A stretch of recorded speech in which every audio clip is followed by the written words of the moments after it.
Tu t'accroches à cette foutue barre de traction, tu serres les dents, tu contractes tes bras de toutes tes forces et tu essaies désespérément de te soulever vers le ciel.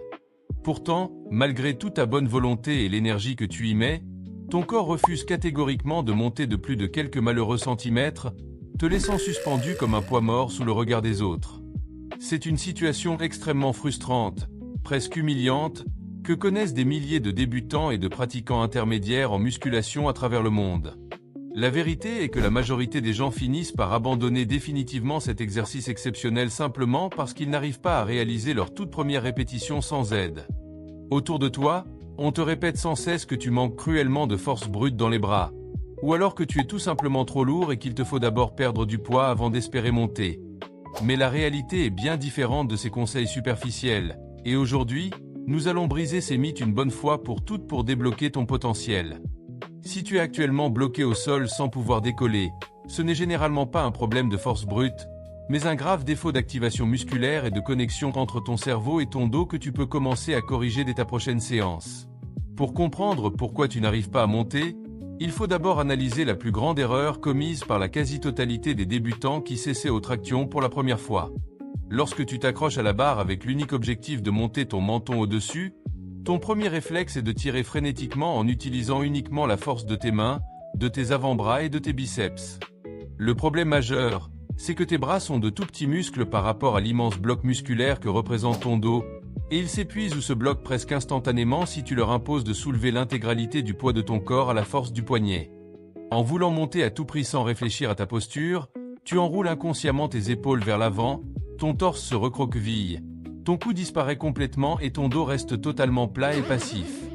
Cette position voûtée rend le mouvement mécaniquement impossible à réaliser, car tu tentes de monter en utilisant des leviers articulaires extrêmement faibles et dangereux pour la santé de tes épaules.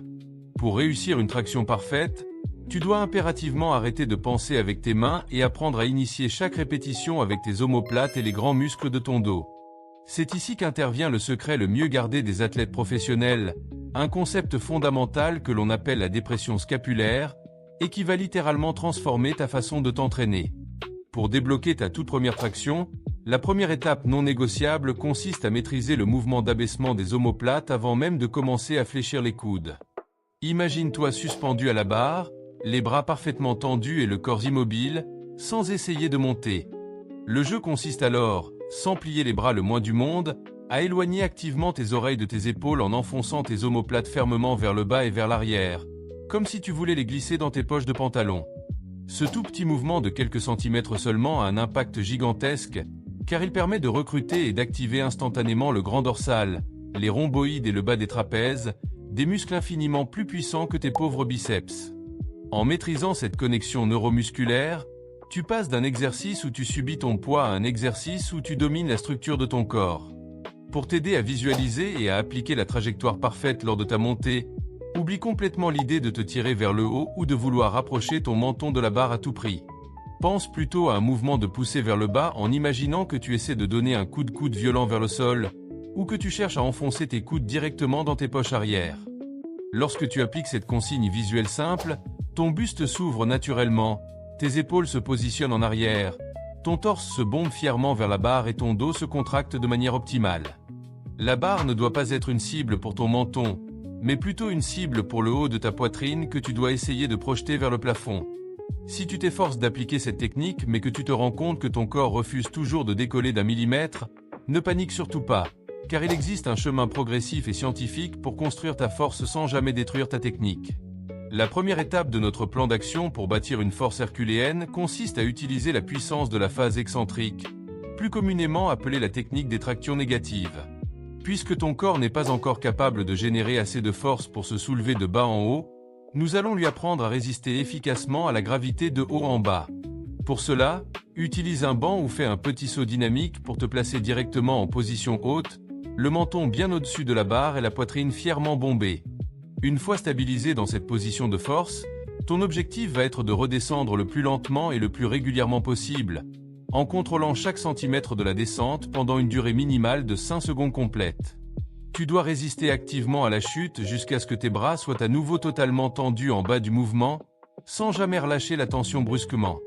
Cette phase de descente forcée impose une tension mécanique extrême sur tes fibres musculaires, ce qui oblige ton système nerveux et tes muscles à s'adapter et à se renforcer à une vitesse phénoménale. Pour s'habituer à porter ton poids de corps. En parallèle des tractions négatives, tu dois impérativement intégrer l'utilisation intelligente des bandes élastiques de résistance pour travailler le mouvement complet dans sa phase ascendante. Accroche une bande élastique épaisse à ta barre de traction et glisse un de tes pieds ou un de tes genoux à l'intérieur de la boucle pour qu'elle soutienne une partie du poids de ton corps au démarrage. L'énorme avantage de l'élastique, c'est qu'il t'aide précisément là où le mouvement est le plus difficile pour un débutant, c'est-à-dire tout en bas de la traction, lorsque tes bras sont tendus et tes leviers articulaires défavorables. Au fur et à mesure que tu montes et que le mouvement devient plus facile, l'élastique se détend et te force à finaliser la traction en utilisant ta propre force musculaire, ce qui t'apprend à garder une technique irréprochable du début à la fin. Choisis une bande qui te permet de réaliser entre 6 et 8 répétitions propres avec un contrôle parfait, et réduis progressivement l'épaisseur de l'élastique au fil des semaines à mesure que ton dos gagne en puissance. Pour parfaire ton apprentissage et maximiser le recrutement de tes muscles profonds, tu vas également ajouter des exercices de suspension active et de traction scapulaire pure à la fin de tes séances. Suspas-toi simplement à la barre et effectue des séries de 10 répétitions d'abaissement d'omoplate, bras tendus, en maintenant la contraction maximale pendant 2 secondes en position haute avant de redescendre. Ce travail d'isolation pure va graver le schéma moteur de l'initiation du mouvement dans ton cerveau, faisant de la dépression scapulaire un réflexe totalement inconscient et automatique dès que tu toucheras une barre. N'oublie pas que la régularité et la qualité de chaque mouvement sont infiniment plus importantes que la quantité ou le nombre de répétitions bâclées que tu pourrais afficher sur les réseaux sociaux. Pour programmer efficacement cette routine et débloquer ta première traction en moins de quelques semaines, tu dois t'entraîner avec méthode et discipline sans jamais chercher à atteindre l'échec musculaire total à chaque série.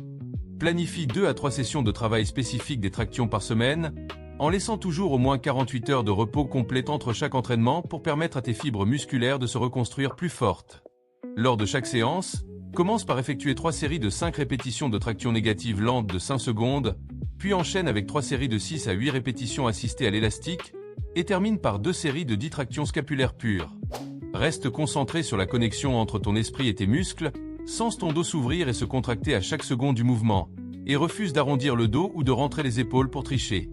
En appliquant ce protocole scientifique avec patience et rigueur, tu vas rapidement ressentir une transformation radicale de ta force athlétique, de ta posture et de ton physique tout entier.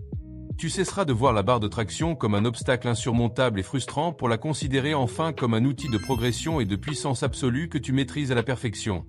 Ne te décourage jamais face aux difficultés des premières séances, car chaque descente contrôlée et chaque contraction scapulaire te rapproche inéluctablement de ton objectif.